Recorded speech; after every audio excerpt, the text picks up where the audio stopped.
आज के इस वीडियो में हम लोग डिस्कस करेंगे क्लैट पीजी एग्जाम के अंदर आए हुए प्रोविजनल आंसर की को कि इसके अंदर हमें क्या लगता है कि कितने क्वेश्चंस ऐसे हैं जिसमें हमें लगता है कि आंसर यहाँ पे चेंज होना चाहिए या फिर क्वेश्चन डिलीट होना चाहिए because there are lot of questions जो कि हम लोगों ने देखा है कि यहाँ पे अभी प्रोविजनल आंसर की में गलतियां हैं अराउंड 9 to 10 क्वेश्चन ऐसे हैं। तो अकॉर्डिंगली हमारी फैकल्टी है संभव लॉ की सुरभि सर, उन्होंने यहाँ पे एक एक क्वेश्चन का प्रॉपर रीजनिंग के साथ आपको पूरा डिटेल एक्सप्लेनेशन दिया है इस वीडियो के अंदर और सोर्स के साथ बताया है कि क्यों एक आंसर आपका सही है और क्यों दूसरा आंसर आपका गलत है। तो इसमें आपको जब अगर चैलेंज भी हम लोग को करना है जैसे तो हम लोग प्रॉपरली एक एक चीज के साथ यहाँ पर अंडरस्टैंड करेंगे कि क्या क्या गलतियां हैं। तो इसीलिए यहाँ पे इस वीडियो को स्टूडेंट्स लास्ट तक देखिएगा।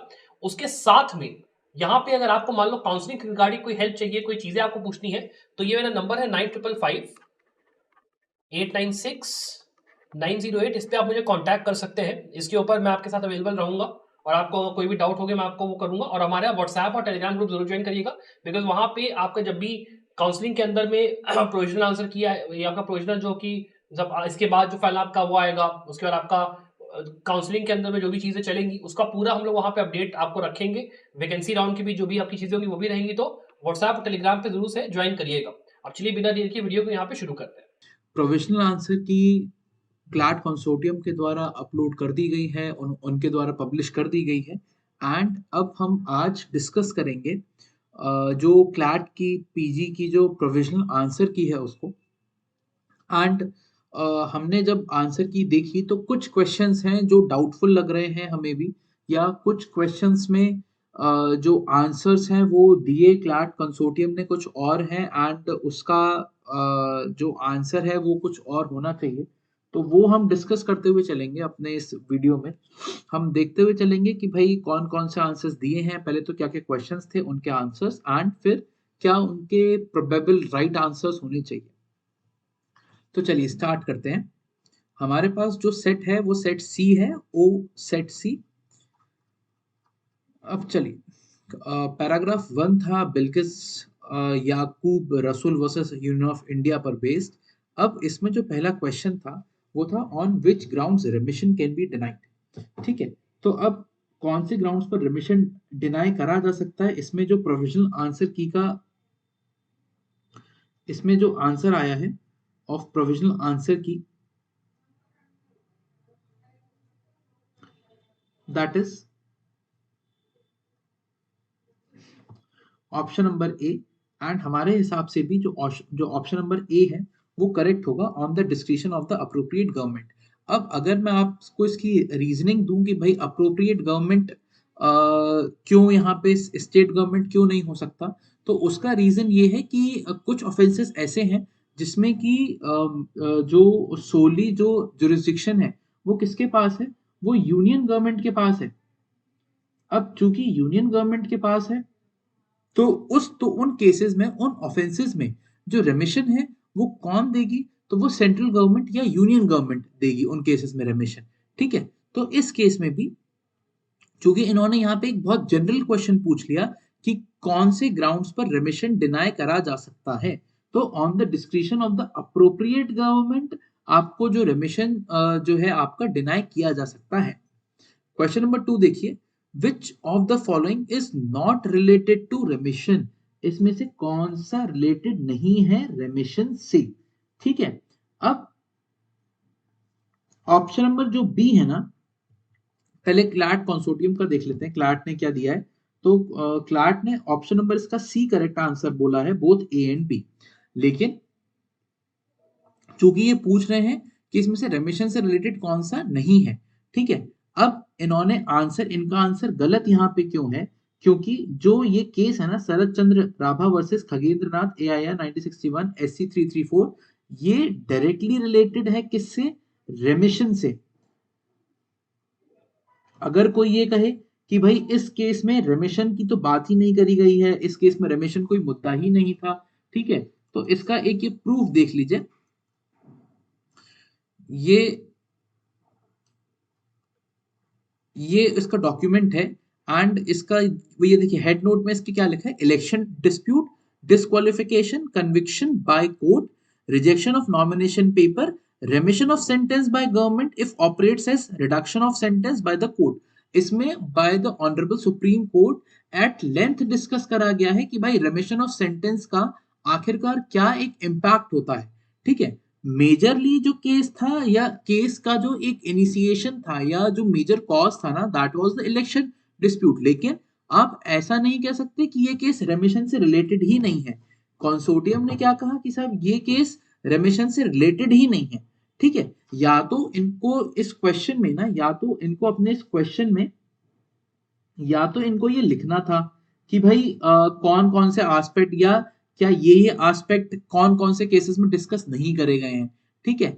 अब चूंकि इनने यहाँ पे शरद चंद्र राघव वर्सेस खगेंद्र नाथ का इन्होंने जो ये दे दिया, ठीक है। अब यहाँ पे इनका जो ये केस है ना, ये ये तो रिलेटेड हो गया किससे, रेमिशन से, ठीक है। और जो ऑप्शन नंबर ए है, state government of NCT versus Premraj, ठीक है, ये रिलेटेड था कम्यूटेशन से, ठीक। अब क्वेश्चन इन्होंने क्या पूछा, which of the following is not related to remission, ठीक। तो अब यहाँ पे जो ऑप्शन नंबर ए है मेरे हिसाब से वो करेक्ट जाना चाहिए। अगर आप लोग चाहें तो आप लोग इसको चैलेंज कर सकते हैं, आपको मैंने प्रूफ बता दिया, ठीक है। आप लोग सुप्रीम कोर्ट की वेबसाइट पर जाएंगे तो वहां भी इसका प्रूफ है, ठीक। आगे बढ़ते हैं। क्वेश्चन नंबर 3 देखिए, which of the following needs to be considered while entertaining an application for remission under the provisions of the CRPC, ठीक। तो अब जब आप सीआरपीसी पढ़ेंगे ना, तो सीआरपीसी में सेक्शन 432 एंड 433 की जब आप रीडिंग करेंगे, तब आप ये देखेंगे कि भाई ये जो दोनों ऑप्शंस है ना, option A and option B, दोनों करेक्ट हैं। तो इसका क्लैट ने भी आंसर दिया है ऑप्शन नंबर सी, एंड हमारे हिसाब से भी इसका ऑप्शन नंबर जो सी है वो करेक्ट होना चाहिए। क्वेश्चन नंबर 4 देखिए, according to section 432 clause 2 of CRPC, when deciding on an application for remission, the government may seek the opinion of the presiding judge. In Bilkis Bano case, how did the court interpret the expression may regarding the government's duty to seek the opinion of the judge? तो question number 4 का जब आप का answer ढूंढने के लिए ना, जब आप ये बिल्किस याकूब का जब आप जो वो केस इसमें जो बताया गया ना, बिल्किस याकूब रसूल वर्सेस यूनियन ऑफ इंडिया, जब आप इस केस को पढ़ेंगे तो इसका पैराग्राफ है, इसका पैराग्राफ है 52.2 of the judgment, 52.2 of the judgment है, ठीक है। इसको जब आप देखेंगे तब आप यहाँ पे देखेंगे कि जो मे है ना, अब ये इंटरप्रेट करा जाएगा एज शैल। एंड फोर्थ का क्वेश्चन नंबर 4 का जो क्लैट कंसोर्टियम ने आंसर दिया है वो है सी, एंड हमारे हिसाब से भी जो करेक्ट आंसर वो होना चाहिए that is option number C, ठीक है। आगे बढ़ते हैं, क्वेश्चन नंबर 5 देखते हैं। In Bharatiya Nagarik Suraksha Sanhita 2023, the provision for commutation of a sentence of imprisonment for life has replaced the term not exceeding 14 years or a fine of the CRPC with, अब यहाँ पे आपको comparative एक देखना था CrPC का और BNSS का, ठीक है। तो यहाँ पे क्वेश्चन नंबर 5 का जो करेक्ट आंसर है that is option number A, CLAT ने भी यही दिया है, एंड हमारे हिसाब से भी ऑप्शन नंबर ए जो है इसका करेक्ट आंसर होगा। देन फिर इसके आ जाते हैं क्वेश्चन नंबर 6 पर। According to Mohit Minerals Private Limited versus Union of India judgment, what constitutes double taxation in the context of GST on ocean freight?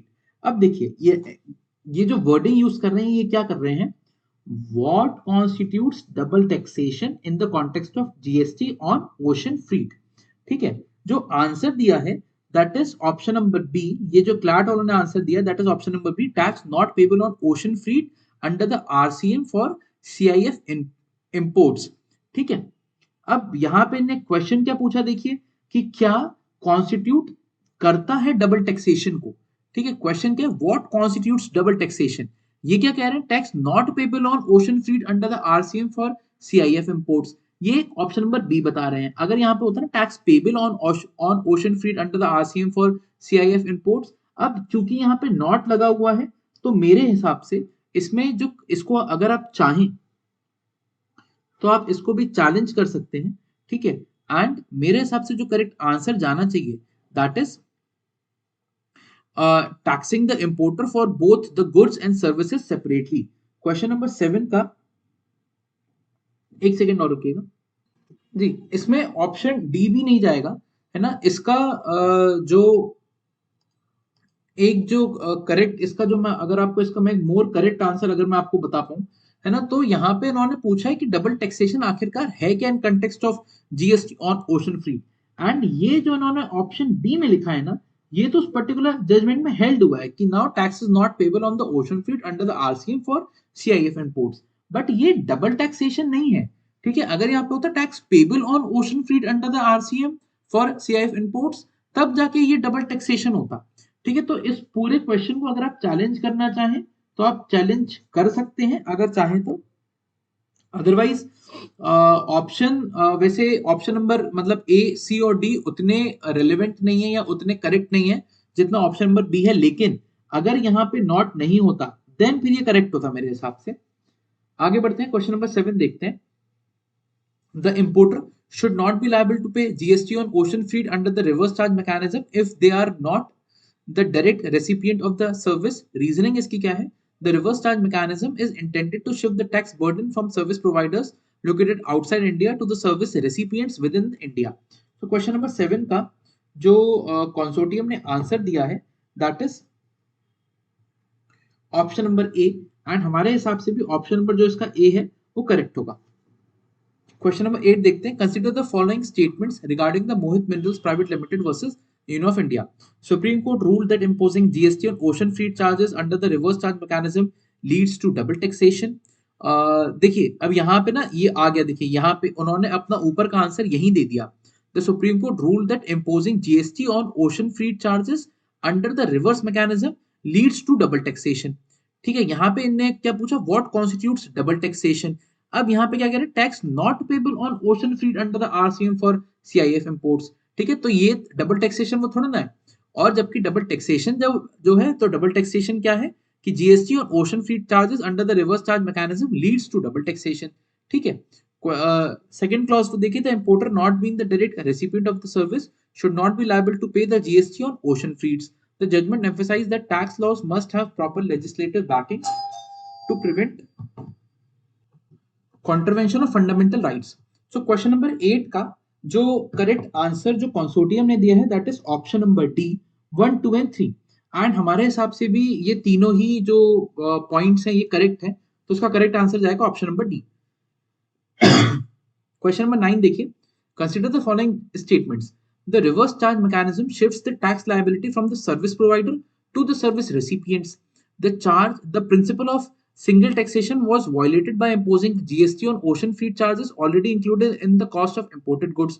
The judgment clarified that importers can be liable for GST on services directly availed by them. Which of the statements given above are correct? So question number 9 का जो correct answer है that is option number A 1 and 2 only. The reverse charge mechanism shifts the tax liability from the service provider to the service recipient, and the principle of single taxation was violated by imposing GST on ocean freight. ये दोनों तो correct थे। ठीक है, third point देखिए क्या था, the judgment clarified that importers can be liable for GST on services directly availed by them. तो ऐसा कहीं उस जजमेंट में था नहीं, तो इसका ऑप्शन नंबर जो ए है ना, क्लैट कंसोर्टियम ने ये सही बताया। क्वेश्चन नंबर 10 देखिए। According to the judgment what is the constitutional requirement for levying a tax. Constitutional requirement यहाँ पे इन्होंने पूछ ली कि साहब टैक्स को इम्पोज करने की, टैक्स को लिवाई करने की, तो इसका हमारे हिसाब से ऑप्शन नंबर बी करेक्ट है। एंड कंसोर्टियम की भी आंसर की में ऑप्शन नंबर बी करेक्ट बताया गया है। तो tax should have legislative competence and not कॉन्ट्रवीन the fundamental rights, तो ये करेक्ट आंसर होगा। ठीक है, चलिए क्वेश्चन नंबर देखते हैं अपन next, that is question number 11। ये state of Punjab and others versus Davinder Singh में से इन्होंने पैराग्राफ लिया था। क्वेश्चन नंबर 11 देखिए। The issue of whether the state can further sub classify within a class for the purpose of reservation first arose in. यहाँ पे इन्होंने पूछ लिया कि भाई कब ये फर्स्ट अरोज हुआ था, कौन से मैटर में, तो ये फर्स्ट अरोज हुआ था in the matter of M R Balaji versus state of Mysore. CLAT के भी हिसाब से ऑप्शन नंबर ए है एंड हमारे हिसाब से भी ऑप्शन नंबर ए है। स्टेट ऑफ मैसूर ने ना एजुकेशनल बैकवर्डनेस के बेसिस पर सब क्लासिफाई किया था उस टाइम पे जब ये केस इंस्टीट्यूट हुआ था, मतलब उस चीज को लेके ये जो केस था ये इंस्टीट्यूट हुआ था। तो जब फर्स्ट की बात आती है कि साहब पहला कौन सा मैटर था ऐसा, so that was M R Balaji versus state of Mysore. Question number देखते हैं अपन 12। Dr. B.R. Ambedkar, while proposing the inclusions of Article 300A, 300B of the draft Constitution, which today corresponds to Articles 341 and 342 of the Constitution indicated that once notified, any elimination from the list or an addition to the list was to be made by the Parliament and not by the President. The limitation was imposed to. अब जो limitation थी ना, ये अगर आप लोगों ने ये जजमेंट पढ़ा होगा तो ये जजमेंट दिया था जस्टिस बेला त्रिवेदी ने, ऑनरेबल जस्टिस बेला त्रिवेदी जी ने, एंड इसमें उन्होंने स्पेसिफिकली कोट करा डॉक्टर बी आर अम्बेडकर को, एंड इसका जो करेक्ट आंसर है that is option number D, to eliminate political factors from disturbing the list. CLAT ने भी, कंसोर्टियम ने भी जो ऑप्शन नंबर डी है उसको करेक्ट माना है, तो उसका करेक्ट आंसर होगा ऑप्शन नंबर डी। ये जब आप लोग जजमेंट देखेंगे ना तो उसमें आपको एज इट इज आपको लाइन मिल जाएगी लिखी हुई। क्वेश्चन नंबर 13 देख लीजिए। The trinity of Articles 14, 15 and 16 has provided a tool to march towards social and economic equality. Emphasis has been given to affirmative action so as to give a special treatment to the underprivileged so that they can march forward. Reservations in the matters of education and in public employment have been used to provide a special treatment to the backward classes. What are the other articles of the Constitution along with the objective of the Constitution to achieve social economic equality may be achieved? अब देखिए, ये थोड़ा सा question ऐसा था जिसमें कि आपको ऑप्शंस से आंसर मिल रहा था, ठीक है, क्योंकि जब आप ऑप्शंस वो देखते ना तो देखिए 46 तो है ही है, ठीक है, ये तो हम सबको क्लियर ही था, है ना, लेकिन बात आ रही थी, बात जो अटक रही थी ना वो अटक रही थी 341 342 पर। अब देखिए इसमें 342 था, 341 नहीं था, ठीक है, एंड सॉरी 338 पर भी, इसमें 341 थे, 342 थे, इसमें ना 46 था ना कुछ था, ठीक है। तो जो करेक्ट आंसर है वो है ऑप्शन नंबर सी। क्लैट की भी आंसर की में ऑप्शन नंबर जो इसका सी है ना वो करेक्ट गया है, तो ऑप्शन नंबर, क्वेश्चन नंबर 13 का जो करेक्ट आंसर है that is option number C. Question number 14 देखिए। Honourable justice B R Gavai in the above mentioned judgment held that subclassification amongst the scheduled caste for giving more beneficial treatment is permissible in law. He also gives some criteria on which the subclassification may be implemented by the state. Which of the following is that criteria?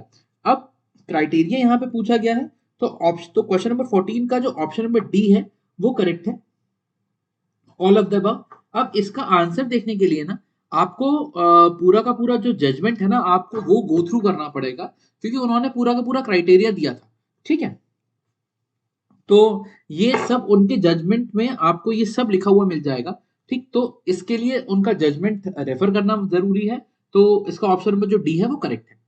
Question number 15 देखिए, which of the following is not required for sub classification of the scheduled caste? क्या क्या required नहीं है? तो option number, तो question number 15 का जो correct answer है that is option number D. The state and exercise of the powers under article 15(4) and 16(4) is not required to further classify the scheduled caste, ठीक है, 15(4) and 16(4) में state required नहीं है further classify करने के लिए scheduled caste को, ठीक है। यहाँ पे इन्होंने क्या लिखा, विच of the following is not required, ठीक, तो इसका करेक्ट आंसर जो है that is option number D. Question number 16 देखते हैं, चलिए। Who among the following can exercise right of general lien in the absence of any provision in the contract?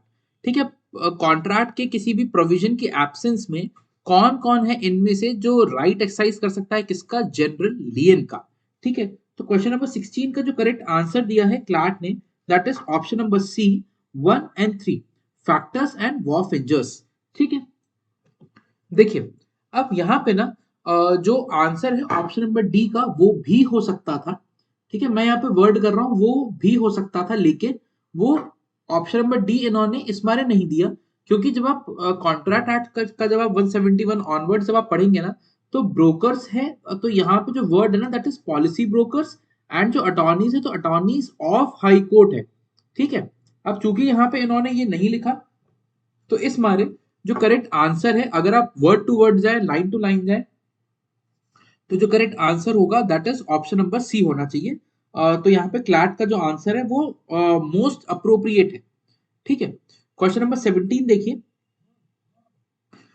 The bailie's right to retain the goods until he receives due remuneration for the services he has rendered in respect of them is known as, तो ये होता है particular लियन, तो इसका option number ए जो है वो correct है, क्लैट ने भी यही दिया है, हमारे हिसाब से भी यही सही है। क्वेश्चन नंबर 18 देख लीजिए।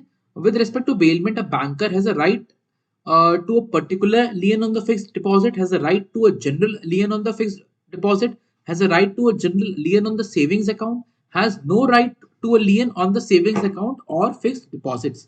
ठीक है, तो क्वेश्चन नंबर 18 का जो करेक्ट आंसर क्लैट ने दिया है that is option number D, has no right to a lien on a savings account और फिक्स्ड डिपॉजिट्स। ठीक है, अब चूंकि यहाँ पे with respect to the fixed deposits and savings account पूछा गया है, ठीक है, तो as of general rule banker जो है ना, वो किसी सिक्योरिटी पर तो अपना बेलमेंट का राइट एक्सरसाइज कर सकता है, अपना राइट ऑफ लियन एक्सरसाइज कर सकता है, लेकिन सेविंग्स अकाउंट और फिक्स्ड डिपॉजिट के मैटर्स में नहीं कर सकता। तो इसका जो आंसर है वो ऑप्शन नंबर डी करेक्ट होगा। क्वेश्चन नंबर 19 देखिए, which one of the following is not an essential characteristics of bailment. So 19 का जो ऑप्शन नंबर ए है, जब आप कॉन्ट्रैक्ट एक्ट पढ़ेंगे ये तो बिल्कुल ही मतलब सही है। Option number A, physical delivery of goods, ये हर जगह आपको मिल जाता है क्वेश्चन भी, तो इसका करेक्ट आंसर होगा option number A. Question number 20 देखिए, ये थोड़ा सा इंपॉर्टेंट और अच्छा क्वेश्चन है, और ये बहुत सारे स्टूडेंट्स का आया था कि सब हम इसको चैलेंज करेंगे या वो इसको चैलेंज करना चाह रहे हैं। क्वेश्चन क्या है, which of the following are bailments. उन्होंने पूछ लिया कि सब कौन कौन सा बेलमेंट है।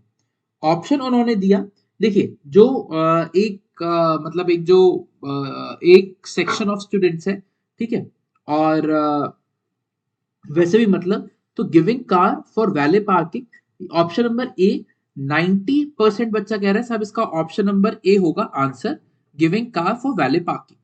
क्लैट ने क्या दिया, क्लैट ने दिया बी। 2 and 4, 2 क्या है, taking a gold loan from bank and giving car for valet parking. अब देखिए, अगर आपने कॉन्ट्रैक्ट एक्ट की थ्योरीज पढ़ी होंगी या अगर आपने कमेंट्रीज पढ़ी होंगी, तो आपने देखा होगा कि pledge is a kind of a bailment. यहाँ पे उन्होंने क्या पूछ लिया कि साहब इसमें से बेलमेंट कौन कौन सा है, ठीक है। तो अगर फिर वही है कि स्ट्रिक्ट इंटरप्रिटेशन से जाएंगे ना अगर आप, तो स्ट्रिक्ट इंटरप्रिटेशन के हिसाब से जो ऑप्शन नंबर बी है ना, वो ज्यादा अप्रोप्रिएट है, क्योंकि taking a loan from the bank ये भी एक तरह का बेलमेंट ही होता है, ठीक है। ऑप्शन नंबर सिर्फ 4 भी हो सकता है। अब आप लोग इसको चैलेंज करना चाहें तो आप लोग इसको चैलेंज देखिए कर सकते हैं, ठीक है।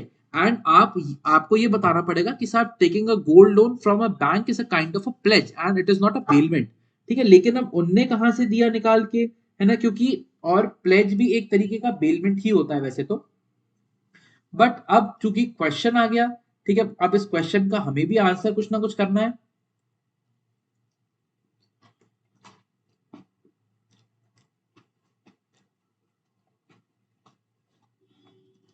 देन इन दैट केस आप इसको चाहें तो आप इसको चैलेंज कर सकते हैं, ठीक है।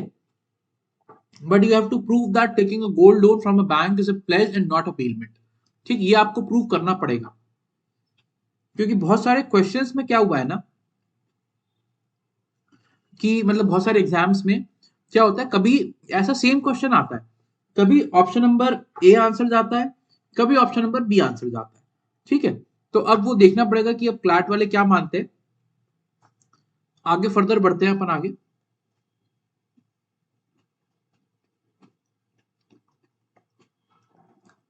ये फिफ्थ जो पैरा है ये ज्यूरिस्प्रूडेंस का था। क्वेश्चन नंबर 21 देखिए, the jural correlative of privilege is, इन्होंने यहाँ पे ड्यूरल कोरिलेटिव पूछा किसका, प्रिविलेज का, so that is no right. Option number जो इसका सी है वो करेक्ट है। क्वेश्चन नंबर 22 देखिए, which of the following statement is not true about treatise on law by Saint Thomas Aquinas। ये डायरेक्ट क्वेश्चंस थे, इनके डायरेक्ट आंसर थे।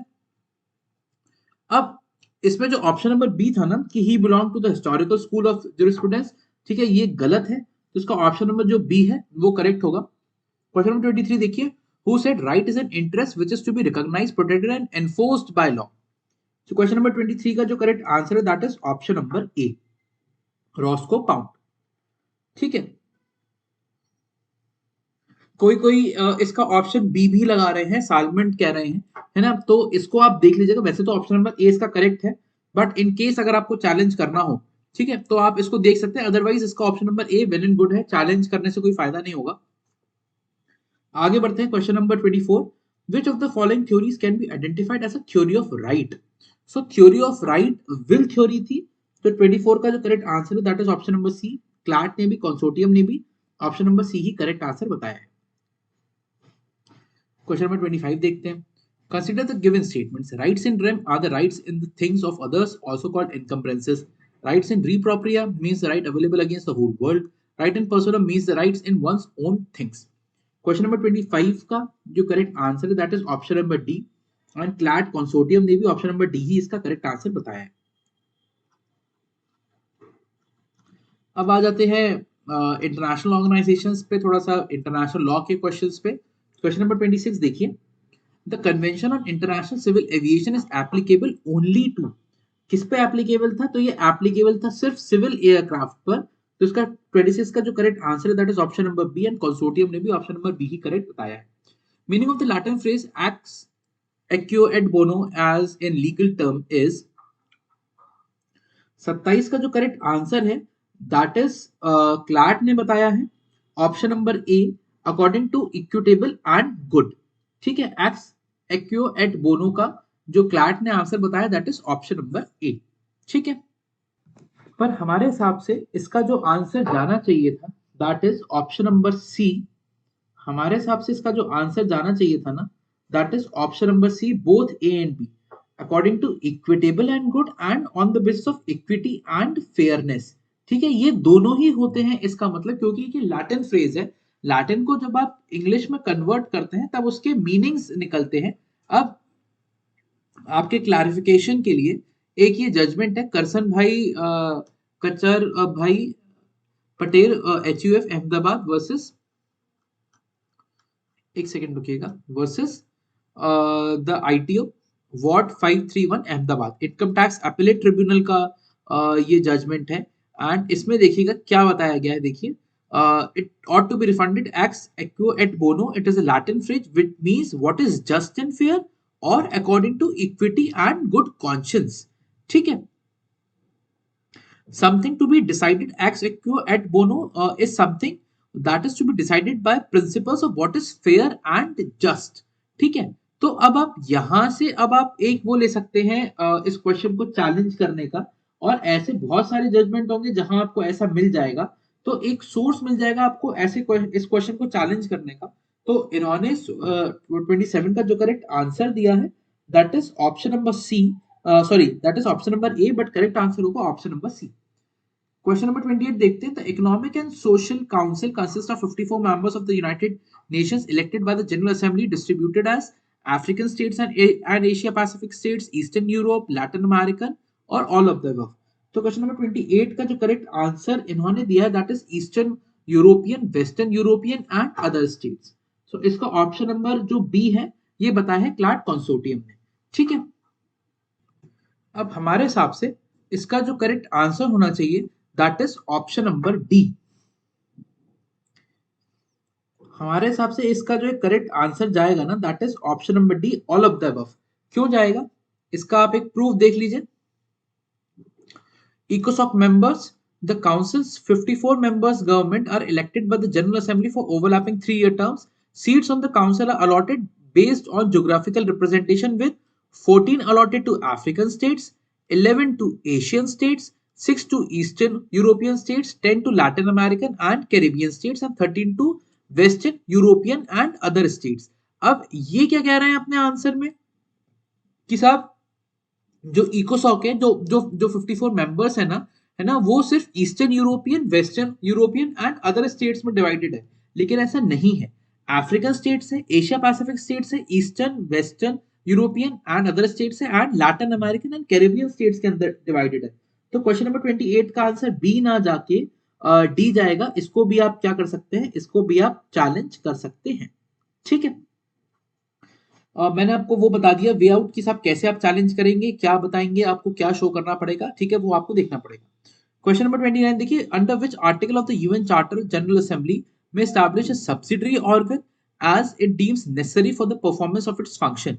सो 29 का जो करेक्ट आंसर है that is option number D, article 22. ये तो डायरेक्ट क्वेश्चन है. ठीक है, आगे चलते हैं. क्वेश्चन नंबर 30 देखते हैं. Article 21 of the constitution of WHO Each member has undertaken the obligation to take action acceptance on conventions adopted by. Question number 30 का जो करेक्ट आंसर जाएगा that is option number B, 2/3 votes of the health assembly. ठीक है, ये भी correct है। ठीक, आगे बढ़ते हैं, फर्दर चलते देखिए पैराग्राफ 7 पर। Question number 31, What is the objective of United Nations Framework Convention on Climate Change UNFCCC? ठीक है, अब यहाँ पे इन्होंने ऑब्जेक्टिव पूछ लिया, इसका करेक्ट आंसर है क्वेश्चन नंबर 31 का ऑप्शन नंबर जो बी है वो करेक्ट आंसर है, to stabilise greenhouse gas concentration in the atmosphere to prevent dangerous human induced interference with climate change.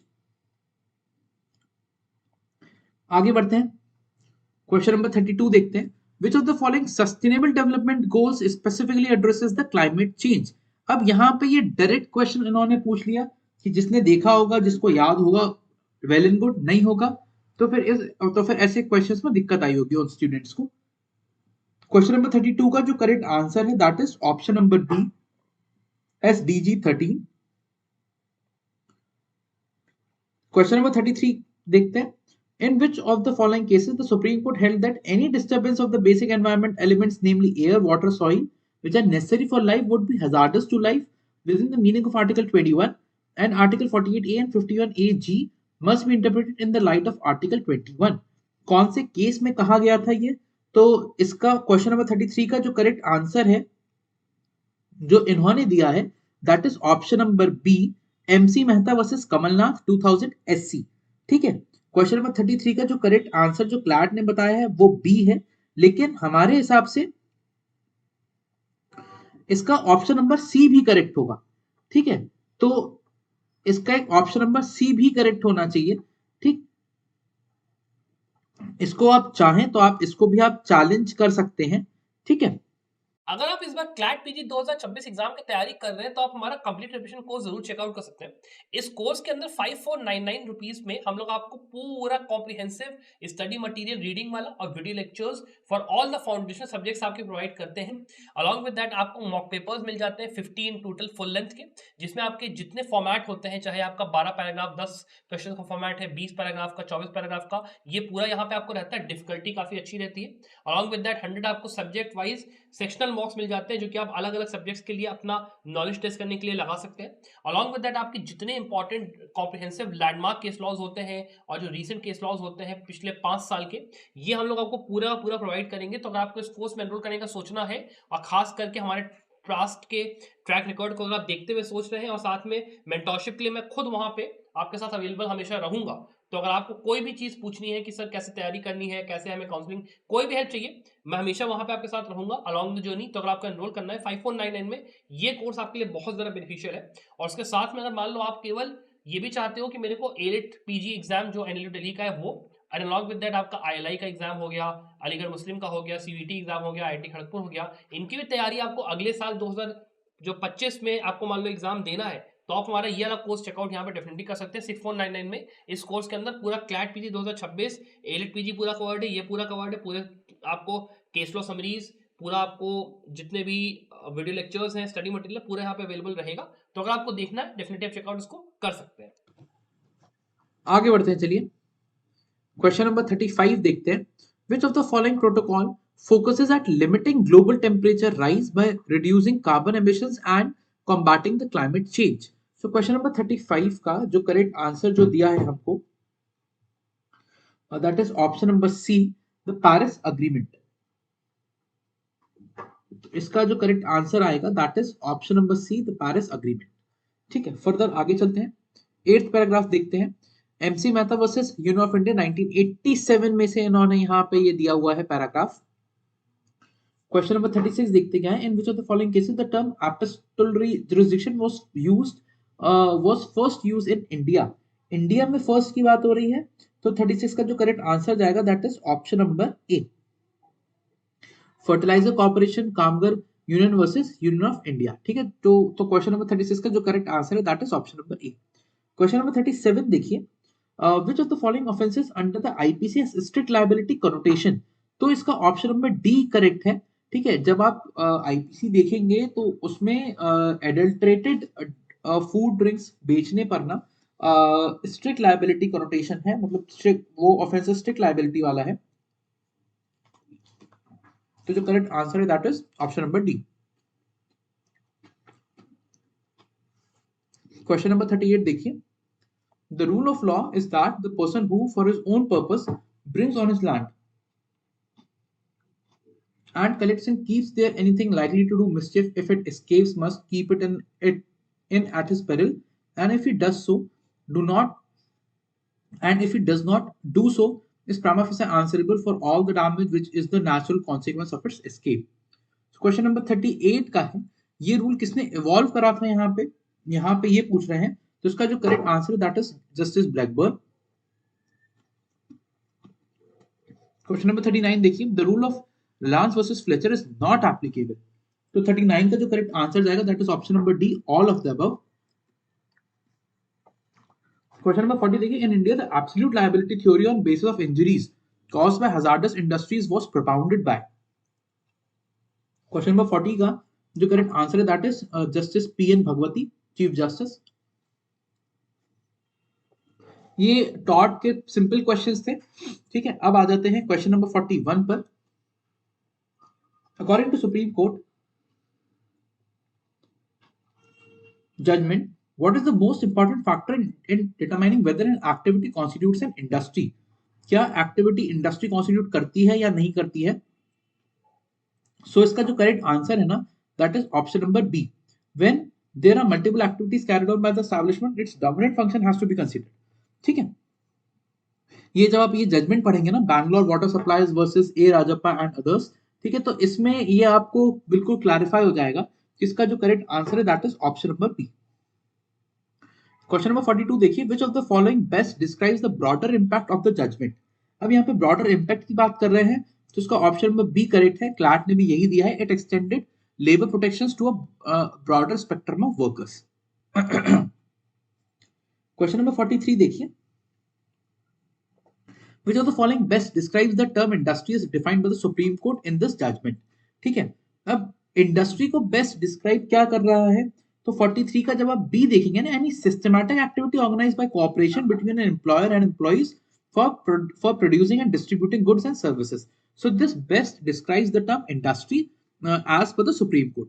और ये सब देखिए, ये क्वेश्चंस ऐसे हैं जिसमें ना कोई रीजनिंग एज सच नहीं है, सुप्रीम कोर्ट ने बोला, उन्होंने उठा के क्वेश्चन पूछ लिया। ठीक है, क्वेश्चन नंबर 44 देखिए, in which of the following landmark judgment the Supreme Court held that when an association or society of apartment owners employs workers of personal services to its members, those workers do not qualify as workmen under the act and the association is not an industry under the Industrial Disputes Act। ये कौन से case में upheld हुआ था, तो question number 44 का जो correct answer है that is option number A, Som Vihar apartment owners versus workmen 2009 SC। Question number 45 देखिए, under the industrial dispute act what is the role of the works committee and which of the following correctly describes its function. जब आप industrial disputes act देखेंगे ना, तब ये direct question है वहां से, तो इसका जो ऑप्शन नंबर बी है ना, the works committee is a grievance redressal body constituted by the employer primarily to promote measures for securing and preserving amity and good relations between the employers and the employee। ठीक है, तो इसका जो option number B है वो correct आएगा। एक second रुकिए और चलिए आगे बढ़ते हैं। क्वेश्चन नंबर 46 देखते हैं, the proper remedy for the mortgagee in a mortgage by conditional sale is. क्या पूछ रहे हैं, द प्रॉपर रेमेडी, क्वेश्चन है proper remedy. So question number 46 का जो करेक्ट आंसर है जो क्लैट ने दिया है that is option number C, to institute a suit for foreclosure. Option number C क्या है, क्लैट के द्वारा दिया गया करेक्ट आंसर है। ठीक है, क्वेश्चन नंबर 47 देखिए, on the conditions of the mortgage by conditional sale is that, sorry, one of the conditions of the mortgage by conditional sale is that, option number A, on payment of mortgage money the sale shall be voidable, on payment of mortgage money the sale shall become void. ठीक है, अब जो supreme court का भी जो judgement आया है ना, Prakash dead by LRs versus G Aradhya and others में, तो उन्होंने ये बोला है कि साहब जो मोर्टगेज बाय कंडीशनल सेल होता है ना, it is always with a condition of retransfer. ठीक है, अब अगर मैंने मोर्टगेज मनी पूरा का पूरा दे दिया तो जो सेल है वो बाय डिफॉल्ट वॉइड हो जाएगी। ठीक है, तो इसमें क्वेश्चन नंबर 47 का जो करेक्ट आंसर जाएगा that is option number B, on payment of mortgage money the sale shall become void. ठीक है, ऑप्शन नंबर ए यहाँ पे नहीं होगा इसका आंसर। क्वेश्चन नंबर 48 देखिए, what is the common clause between mortgage by conditional sale and English mortgage. ठीक है, सो क्वेश्चन नंबर 48 का जो करेक्ट आंसर है that is option number A, transfer of ownership of mortgage property.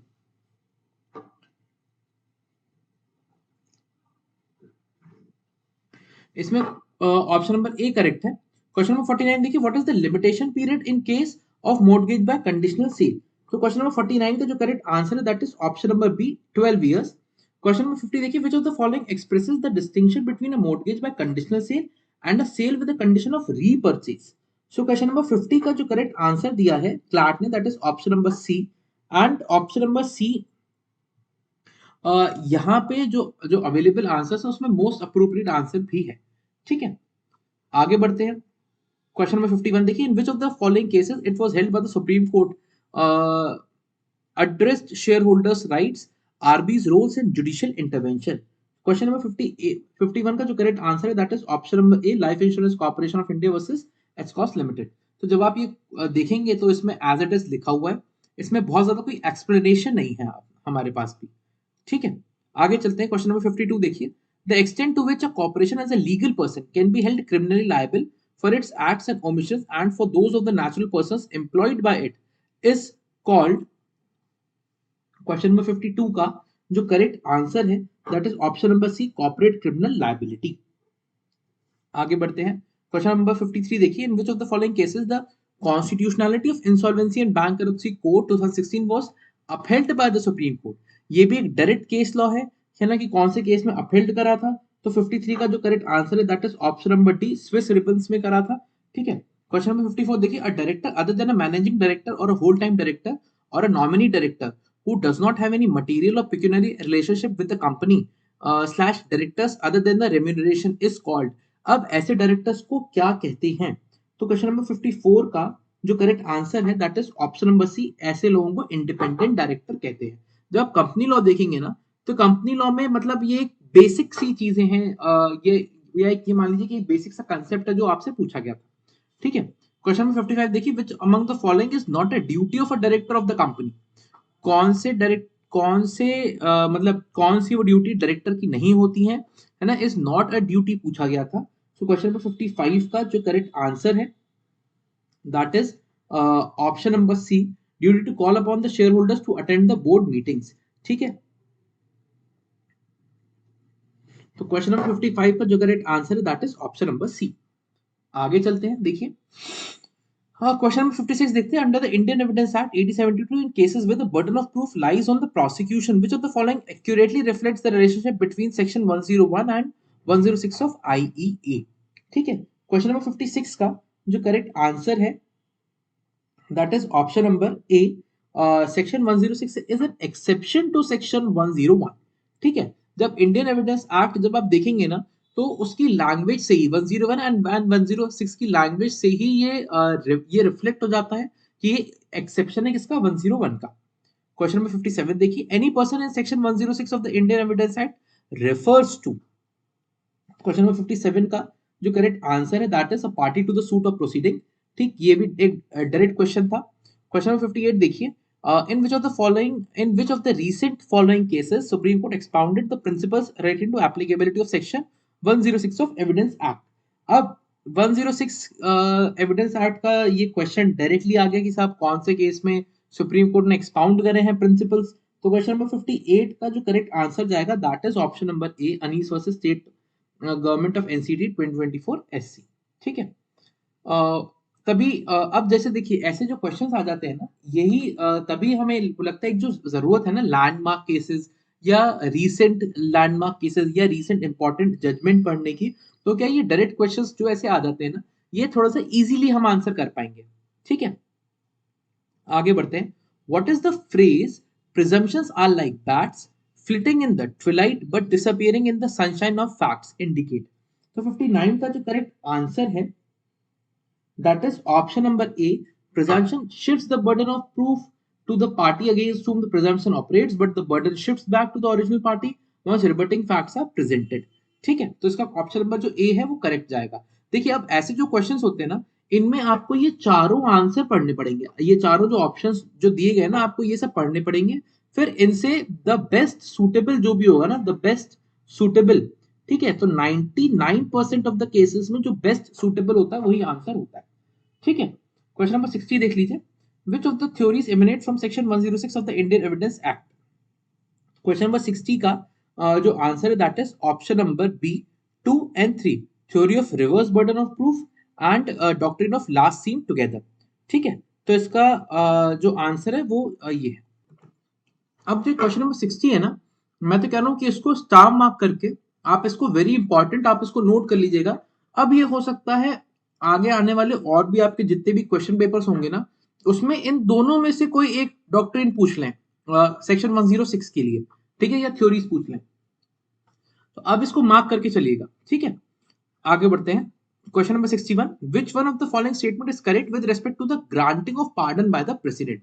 ये Shatrughan Chauhan versus union of India 2014 में से extract लिया गया था, पूरा पैराग्राफ एक्सट्रैक्ट किया गया है। ठीक है, देखते चलिए इसका क्या है। क्वेश्चन नंबर 61 देखिए, which one of the following statement is correct with respect to granting of pardon by the president? अब इसका जब आप ऑप्शन नंबर जो आंसर जो क्लार्क ने जो दिया है that is option number D, the president's power to grant pardon can be reviewed on the grounds of non application of the mind, and ये करेक्ट है। सुप्रीम कोर्ट तभी इसको रिव्यू कर सकता है जब सुप्रीम कोर्ट इससे सहमत हो जाए कि जो पावर है टू ग्रांट पार्डन, ठीक है, वो on the basis of non application of, मतलब वो अफेक्टेड है किससे, नॉन एप्लीकेशन ऑफ माइंड से। ठीक है, तब जाके वो इसको रिव्यू कर सकते हैं। क्वेश्चन नंबर 62 देखिए, in the above cases the Supreme Court held that a minimum period of dash days be stipulated between a receipt of the communication of the rejection of the mercy petition and the scheduled date of execution. So question number 62 का जो correct answer जाएगा that is option number C 14 days। ये direct question था। ठीक है, question number 63 देखिए, what is not true about article 21 of the constitution? So अब इसमें से क्या सही नहीं है, इन्होंने ये पूछा। तो ऑप्शन नंबर जो इसका ए है ना, insanity is not a relevant supervening factor for commutation of a death sentence. अगर इंसेनिटी को कर देंगे वो एक relevant supervening factor, then in that case क्या होगा आपको पता है? देन इन दैट केस ये होगा कि सब हर आदमी अंदर वो जाके ना इंसेन हो जाया करेगा कि साहब हम तो इंसेन हो गए, अब हमें सब आप हमारी जो डेथ वो सेंटेंस है उसको आप कम्यूट कर दो। ठीक, क्वेश्चन नंबर 64 देखिए, in which case the supreme court held that if the crime is brutal and heinous and involves the killing of a large number of innocent people without any reason, delay cannot be the sole factor for commutation of death sentence to life imprisonment. ये किसमें held हुआ? तो ये हुआ Devinder Pal Singh Bhullar versus state of NCT of Delhi. ठीक है, तो इसका ऑप्शन नंबर जो ए है वो करेक्ट है। क्लार्क की भी आंसर की में यही ऑप्शन है, यही आंसर है। Question number 65, the president's power to grant pardon. अब बच्चों को इसमें दो जगह डाउट था, कैन बी डेलीगेटेड या कैन नॉट बी डेलीगेटेड। ठीक है, और फिर काउंसिल ऑफ मिनिस्टर्स को या किसको। ठीक है, तो क्वेश्चन नंबर 65 को जो करेक्ट आंसर है that is option number C, can not be delegated as it is expressly conferred on the president. ठीक है, याद रखिएगा जो पावर टू ग्रांट पार्डन है ना, वो कभी भी डेलीगेट नहीं करी जा सकती बाय द प्रेसिडेंट। क्यों? क्योंकि ये one of the sole powers of the president है। ठीक है, क्वेश्चन नंबर चलते हैं 66 की तरफ। A, the absolute owner with the consent of his family members executed a conditional sale deed in favor of his tenant. The conditional sale deed contained a clause empowering the vendors to repurchase property within 7 years on repayment of the sale consideration. Which of the following statement regarding the agreement is true? Question number 66 का जो correct answer दिया है आप लोगों को that is option number D, the agreement is valid, and यही सही option है। आउट ऑफ दीज फोर्स जो सबसे अप्रोप्रिएट आंसर है that is the agreement is valid. ठीक है, क्वेश्चन नंबर 67 देखते हैं, which of the following is correct regarding the assignability of the contract? ठीक, अब assignability of contract को लेके क्वेश्चन नंबर 67 देखिएगा, इसका जो करेक्ट आंसर जाएगा that is option number A, the assignment of contracts is expressly governed by the provisions outlined in 130 to 137 of the ICA। तो 67 का जो करेक्ट आंसर हो जाएगा दैट इज ऑप्शन नंबर ए। ठीक है, अब देखिए ये आंसर दिया है क्लार्क ने ऑप्शन नंबर ए करेक्ट। ठीक है, क्या है ऑप्शन नंबर ए? देखिए, the assignment of contract is expressly governed by the provisions outlined in the sections 130 to 137 of the Indian contract act. अब मैं आपको 130 से 137 जरा मैं आपको सेक्शन दिखा दूं of the Indian contract act. 130 बात कर रहा है रिवोकेशन ऑफ कंटिन्यूइंग गारंटी, 131 बात कर रहा है revocation of continuing guarantee by surety's death, 132 बात कर रहा है liability of two persons primarily liable not affected by arrangement between them, 133 बात कर रहा है discharge of surety by variance in terms of contract, 134 बात कर रहा है discharge of surety by release और discharge of the principal debtor, and 135 बात कर रहा है discharge of surety when creditor compounds with gives time और agrees not to sue principal debtor, 136 बात कर रहा है surety not discharge when agreement made, and 137 बात कर रहा है creditor's forbearance to sue does not discharge the surety. अब यहाँ पे असाइनमेंट ऑफ कॉन्ट्रैक्ट की तो बात नहीं हो रही है, अगर आप फिर भी असाइनमेंट की बात करते हैं ना तो असाइनमेंट जो है 137 में ना होके ना असाइनमेंट आपको मिलता है सेक्शन 37 के अंदर of the Indian contract act. Section 37 देख लेते हैं, देखिए आइए सेक्शन 37 क्या है, देखिए obligation of parties to contract.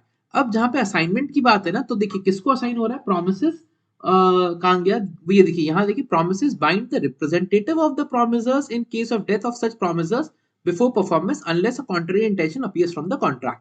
ठीक है, तो यहाँ पे ये असाइनमेंट की बात है टू द रिप्रेजेंटेटिव। ठीक, अब यहाँ पे जो ऑप्शन नंबर ए है वो मेरे हिसाब से क्वेश्चन नंबर 67 का ऑप्शन नंबर ए आप लोग को चैलेंज करना चाहिए, आप लोग को इसको चैलेंज करना चाहिए।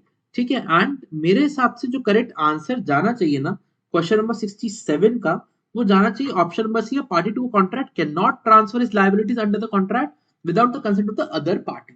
ठीक है, इसको आप लोग चैलेंज करना चाहें तो इसको आप चैलेंज कर सकते हैं।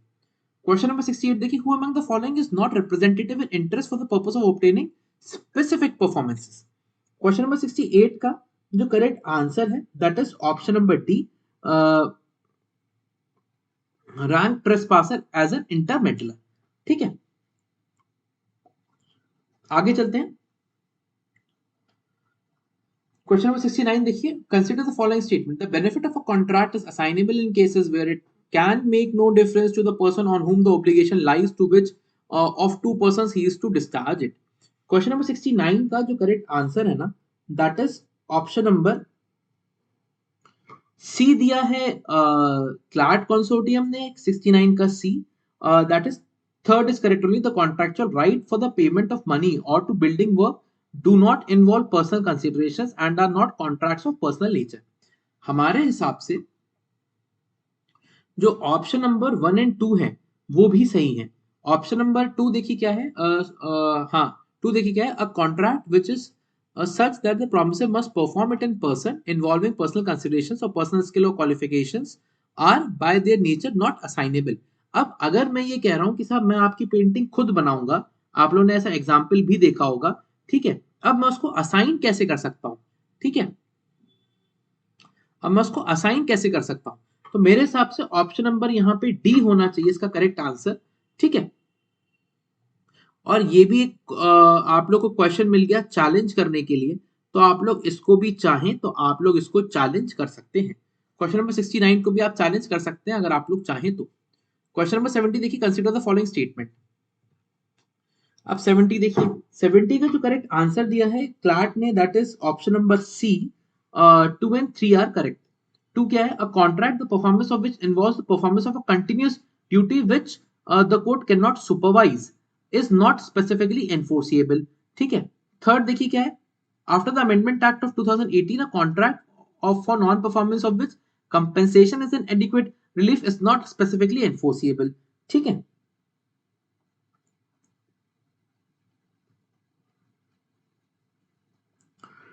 क्लैट आंसर दे रहा है क्वेश्चन नंबर 70 का ऑप्शन नंबर सी, लेकिन हमारे हिसाब से जो करेक्ट आंसर होना चाहिए दैट इज ऑप्शन नंबर ए की ऑल आर करेक्ट। क्यों, पहला देखिए क्या लिखा है, where a party to a contract has obtained a substituted performance of the contract as per law such contract is not specifically enforceable। अब जहां पे आपने substituted performance ले लिया देन आप फिर specifically enforce किसको करवाएंगे, ठीक है, तो ये भी तो करेक्ट है। अगर आप एसआरए उठा के देखेंगे है ना, तो एसआरए उठा के देखेंगे तो ये तीनों ही जो ऑप्शन है ये करेक्ट है।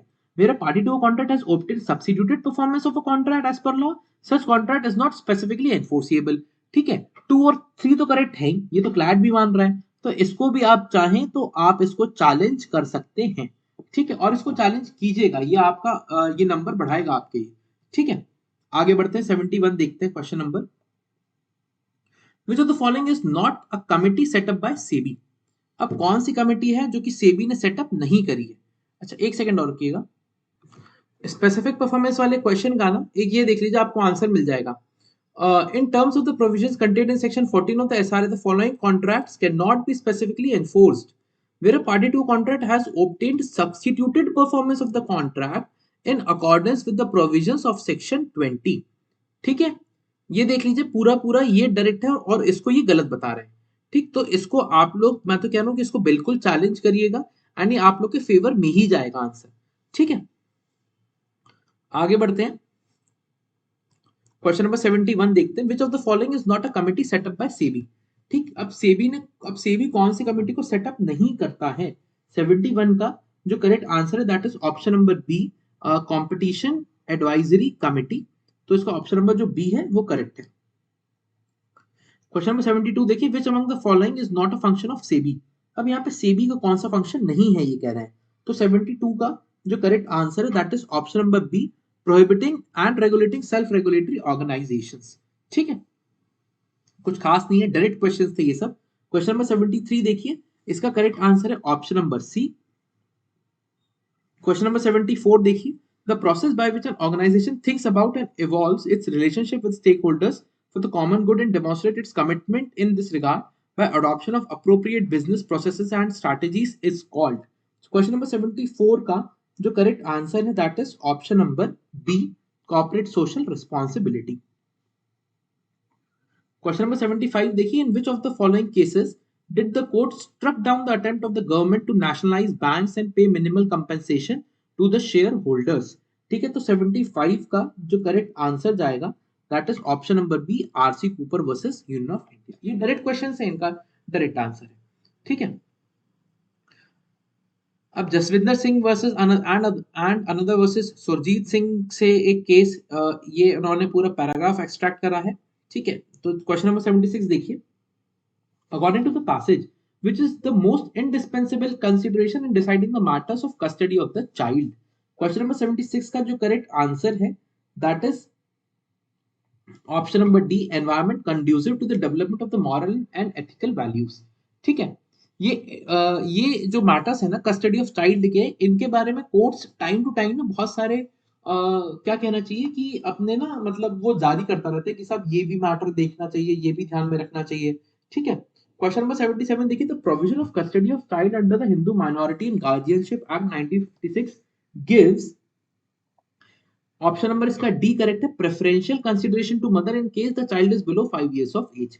77 का जो करेक्ट आंसर है that is option number D. Question number 78 देखिए, the sensitivity in judicial decision making is manifest in this passage from the court's observation that, 78 का जो करेक्ट आंसर है that is option number D, custody cases cannot be decided solely by interpreting the legal provision but is required to be solved with human touch। What does the passage state about the opinion of a child who is old enough to state its preference regarding custody?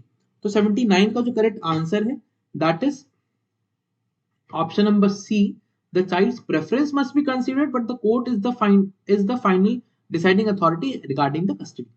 Question number 80 का जो correct answer है that is option number A, welfare of the child is the Paramount consideration. ठीक है, ये मेरे हिसाब से आप लोग के लिए इजी रहा होगा ये वाला पोर्शन। क्वेश्चन नंबर 81 देखते हैं, रीजनेबल फोर्सिबिलिटी में sorry in the context of negligence which of the following scenarios best demonstrate the presence of all essential elements? So question number 81 का जो करेक्ट आंसर है that is option number C। A hotel guest tragically drowns in the swimming pool as the lifeguard was assigned duties as a part-time bartender। अब जब वो part time bartender की duty कर रहा है ना, देन जो लाइफगार्ड उसकी जो जॉब है as a lifeguard to protect the person from drowning into the swimming pool. ठीक है, तो वो कौन करेगा? So this is a negligence on the part of the hotel. ठीक है, आगे बढ़ते हैं, क्वेश्चन 82, रीजनेबल फोर्सिबिलिटी मींस 82 का जो करेक्ट आंसर गया that is option number B, expectation of sensible person. ठीक है, इन्होंने ऑप्शन नंबर बी दिया है। हमारे हिसाब से रीजनेबल जो फोर्सिबिलिटी होती है ना, that is foreseeability of the probable consequence of his act by an average prudent person. हमारे हिसाब से क्वेश्चन नंबर जाएगा ऑप्शन नंबर सी करेक्ट जाएगा। इसको भी आप चाहें तो चैलेंज कर सकते हैं। ठीक है, आगे बढ़ते हैं। 83 a renowned judgment in which reasonable foreseeability test was discussed by the privy council was. कौन सा जजमेंट था जिसमें ये डिस्कस करा गया था? तो इसका ऑप्शन नंबर जो बी है दैट इज करेक्ट। आगे बढ़ते हैं। Question number 84 in which of the following judgment the neighbour principle was propounded. Neighbour principle किसमें प्रोपाउंड हुआ था? That is Donoghue versus Stevenson. So 84th का जो करेक्ट आंसर है that is option number C. 85 का देखिए, compensation is to be assessed on the basis of legitimate expectation of loss of pecuniary benefits. ठीक है, तो 85 का जो करेक्ट आंसर आएगा that is option number C. अब आ जाते हैं क्वेश्चन नंबर 86 पर। In which of the following cases the court held that though judicial review is a basic feature of the constitution, the vesting of the power of judicial review is in an alternative institutional mechanism after taking it away from the high courts would not violate the basic structure so long as it was ensured that alternative mechanism was an effective and real substitute for the high courts। ये कौन से case में held करा गया था? तो 86 का जो करेक्ट आंसर है दैट इज जो क्लैट ने दिया that is option number A, L Chandra Kumar versus union of India. ठीक है, आगे बढ़ते हैं। क्वेश्चन नंबर 87 देखिए, the provision of administrative tribunals act 1985 shall not apply to. तो 87 का जो करेक्ट आंसर है that is option number A, any member of naval, military और एयर फोर्सेस और of any other armed forces of the union. ठीक है,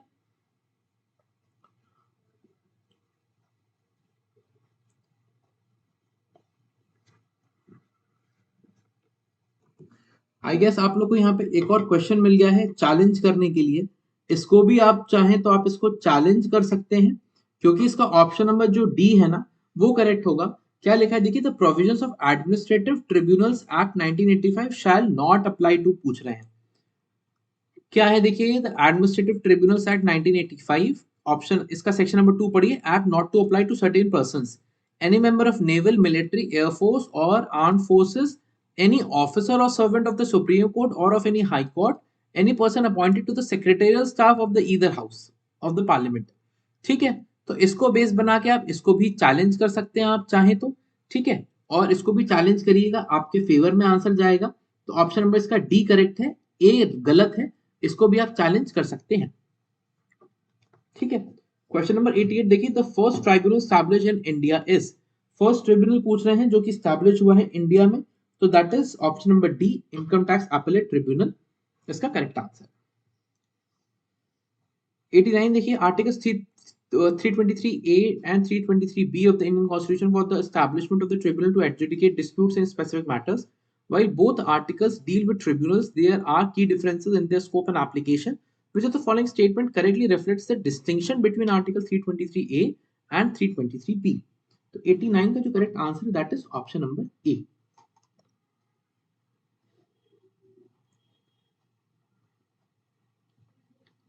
next further आगे बढ़ते हैं।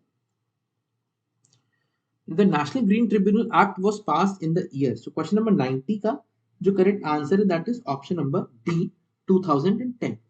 ठीक है, आगे बढ़ते हैं। क्वेश्चन नंबर 91 देखिए, which of the following is the effect of non registration of a compulsory registrable document। अब जो कंपलसरी रजिस्ट्रेबल डॉक्यूमेंट होते हैं ना, अगर आपने उनका रजिस्ट्रेशन नहीं कराया देन उनका इफेक्ट क्या होता है कि फिर आप उनको एज एन एविडेंस यूज नहीं कर सकते। ठीक है, तो क्वेश्चन नंबर 91 का जो करेक्ट आंसर है that is option number A. Question number 92 देखिए, a property from one person to the other person to the other can be transferred by way of। इसका करेक्ट आंसर है option number C, private और court से, gift, will, inheritance, relinquishment या dedication. Question number 93 देखिए, इसका जो correct answer है that is option number C, family arrangement है। ठीक है, क्वेश्चन नंबर 94 देखिए, property and interest in the property as general rule are transferable. The rule of transferability is based on the maxim एलिनेशन री प्रॉफिटर ज्यूरी एक्रेसेंडाई. ठीक है. 95 का देखिए, in a given case where a sale deed is executed and entire agreed consideration is paid on or before the execution of the sale deed, after it is registered it will operate from. ये question ना आपका जहां जहां पे registration act आता है ना, वहां वहां पे ये क्वेश्चन बहुत पूछा जाता है. और इसका करेक्ट आंसर है date of execution of the sale deed, है ना. तो इसका यहाँ पे क्लैट ने भी कंसोर्टियम ने सही आंसर दिया है एंड इसका आंसर सही है यहाँ पे. क्वेश्चन नंबर 96 देखिए, what is the scope of analysis required to determine if a relationship falls within the expression relationship in the nature of marriage under section 2F of the DV Act. So 96 का जो correct answer है that is option number C. Conducting a close analysis of entire interpersonal relationship taking into account all phases. ठीक है. Then further move further question number 97 पर, in which of the following cases the Supreme Court read down the word adult male in section 2Q of the Protection of Women from Domestic Violence Act 2005. So question number 97 का जो correct answer है that is option number B, Hiralal P Harsora versus कुसुम हरसोरा. ठीक है, तो इसका option number B correct है. Question number 98 देखिए, as per section 20 of the Protection of Women from Domestic Violence Act 2005, while disposing of an application under section 12(1) of the magistrate may direct the respondent to pay monetary relief to the aggrieved person so that the aggrieved person can. So question number 98 का जो correct answer है that is option number B, live a life that is consistent with her standard of living which she is accustomed. ठीक है, ये सब general answers है. Question number 99 देखिए, in which case a three-judge bench of the Honorable Supreme Court has recently interpreted the term shared household and has held that a lives or at any stage has lived in a domestic relationship, lives or at any stage has lived in a domestic relationship have to be given a normal and purposeful meaning. The living of a woman in a household has to refer to a living which has some permanency. ये किस case में upheld हुआ था? तो Satish Chandra Ahuja versus Sneha Ahuja के में. Question number 98 का जो correct answer that is option number ए. ना क्वेश्चन नंबर 100 देखिए, क्वेश्चन नंबर 100 का थोड़ा सा शायद आप लोगों को डाउट था या इन जनरल स्टूडेंट्स को डाउट था. ठीक है, तो क्वेश्चन नंबर 100 का जो करेक्ट आंसर है ना that is option number B, that yes a woman in a live in relationship can claim maintenance under section 125 of CrPC. ठीक है, तो यहाँ पे ये करेक्ट है, यहाँ पे ये करेक्ट है. इसको चैलेंज करने की आप लोगों को लगे तो देख लीजिएगा, जिनको भी लग रहा हो, अदरवाइज यहाँ पे ये करेक्ट आंसर है. ठीक है, 101 देखते हैं. What distinguishes the environmental rule of law from the broader concept of the rule of law? So 101 का जो करेक्ट आंसर है that is option number B, its emphasis on environmental governance. ठीक है, 102 देखिए, what is the primary objective of the environmental rule of law? Primary objective क्या है? To enhance understanding of the environmental challenges. ठीक है, 103 देखिए, environment protection and improvement were incorporated into the Constitution of India by inserting articles 48A, 51AG by virtue of which of the following amendments? So 103 का जो correct answer है that is option number A, 42nd amendment act.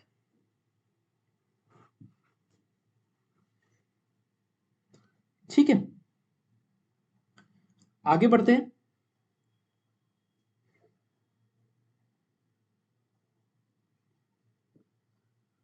One 104 देखिए, in which international forum did the environmental rule of law find recognition for the first time. अब यहाँ पे first time की बात हो रही है, तो 104 का जो करेक्ट आंसर है that is option number D, UNEP's governing council decision. What does the environmental rule of law seek to achieve beyond local and national boundaries. ठीक है, तो इसका जो करेक्ट आंसर है that is option number B, environmental justice. ठीक है, then further आगे बढ़ते हैं. क्वेश्चन नंबर 106 देखते हैं.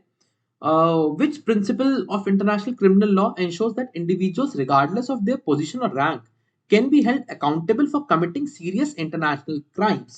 ठीक है, तो इसका जो करेक्ट आंसर जाएगा that is option number B, command responsibility.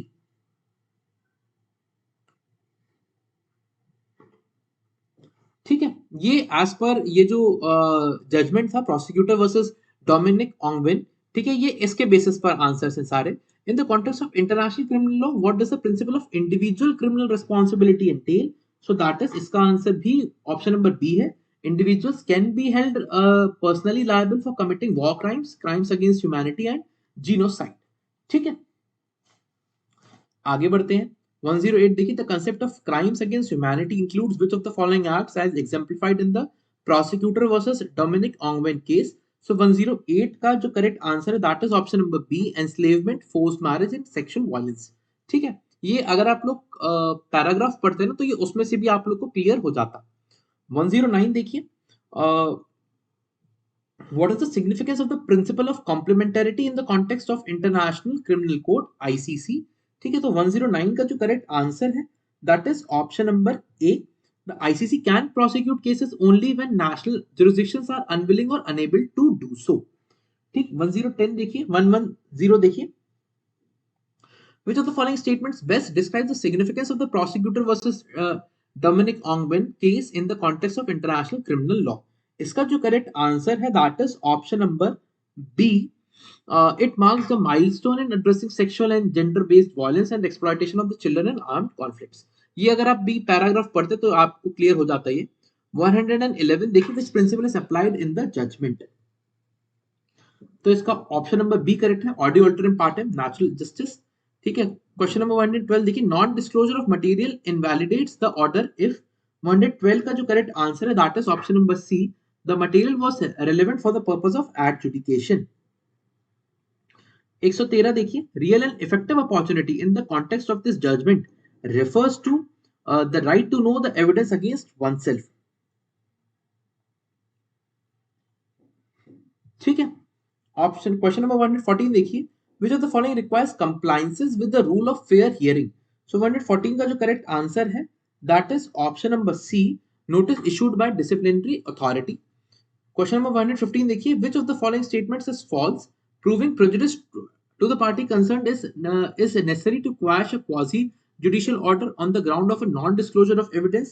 115 का जो करेक्ट आंसर है जो कि गलत है that is principles of natural justice do not have exceptions.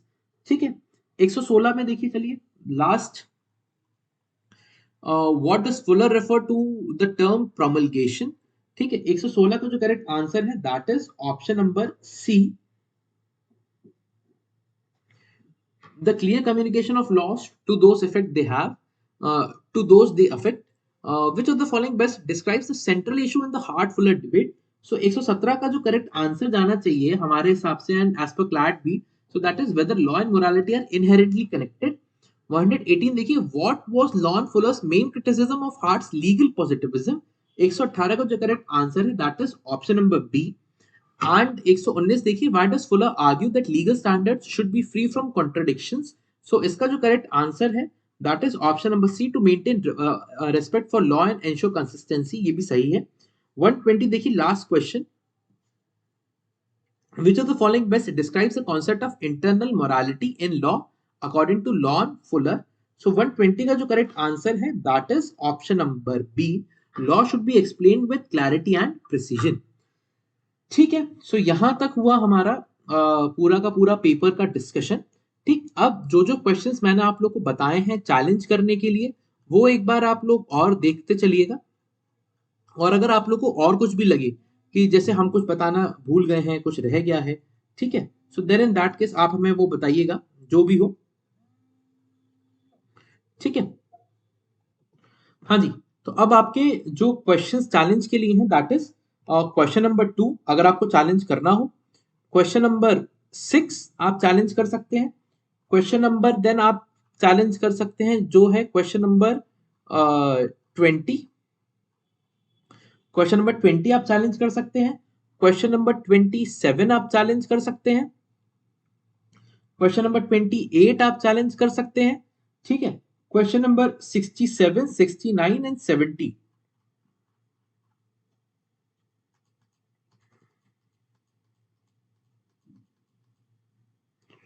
Question number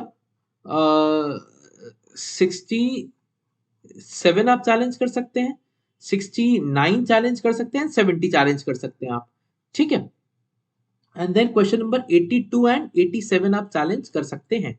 ठीक, जितने के हम आपको प्रूफ्स दे सकते थे उतना हमने आपको देने की कोशिश करी है. ठीक है। रेस्ट आपको अगर और कहीं से अगर आपको कुछ और मिलता है मटेरियल तो आप हमें भी बताइए एंड आप चैलेंज करिए। And rest best of luck आप लोग के रिजल्ट्स के लिए, ठीक है। And thank you so much.